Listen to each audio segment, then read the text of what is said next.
So FOMO in the stock market. You might be feeling at this point in time that maybe you missed out, maybe you didn't buy stocks when the stock market went up, or maybe you didn't put on the short trades when the stock market went down. The interesting thing about FOMO is, firstly, what does it mean?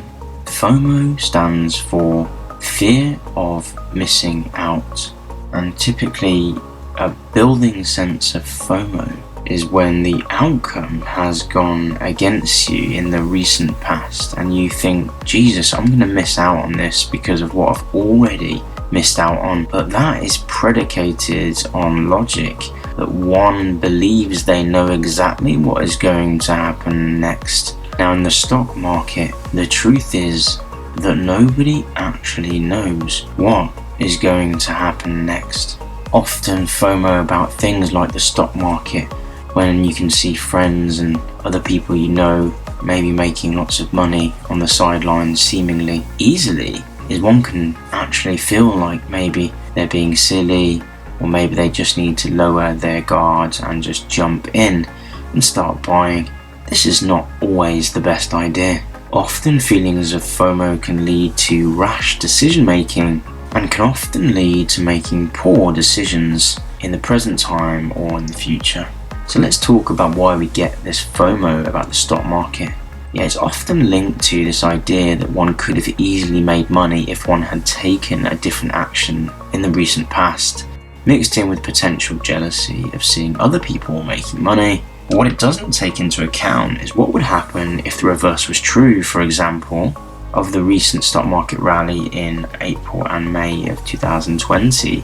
It's easy to look back and say, I missed out on that. In fact, famous investors like Warren Buffett missed out on the bounce of those months. Although I don't think somehow investors like Warren Buffett feel FOMO about these kinds of things. Do you? Let us know what you think in the comments section below. So had you bought stocks in May and June and the outcome been completely different, with stocks going down, leaving you with paper losses or indeed real losses, would you feel the same sense of FOMO?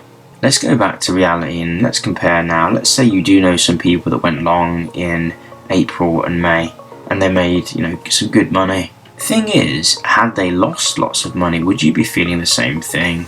This feeling of FOMO is actually linked to something called outcome bias, which is when you judge your bad decisions based not on the logic behind the decision, but actually the outcome. The outcome in this case is that poor decision making, or I would see it as fairly poor decision making, based on the fact that the economy is the worst it's been, some are saying, since the Great Depression, and it doesn't look like a particularly rosy economic picture for the next few months or years to come. So actually the buying decision in April and May, maybe that wasn't such a great long-term decision. So what I'm trying to say is, try not to judge yourself too harshly with FOMO, whether that's on the buying long side or indeed forgetting to put on shorts or anything like that, because the other outcome was just as likely. Markets are highly speculative in the short term. They can pretty much go in any direction. So instead of being swayed by the outcome and this thing known as outcome bias, one better way to look at it is actually to consider something like valuations, and looking at trying to make proper, fair valuations is a very good strategy to be able to employ in any kind of time, because it gives you the skills to be able to analyze companies, trends and markets, and it gives you the insights to know when to buy, regardless of what other people are doing. If you're interested in learning more about valuations, I've got other videos about how you can learn how to value companies and stocks in the market, so definitely check that video out. Right now, it's pretty difficult to know where the market's actually going to go.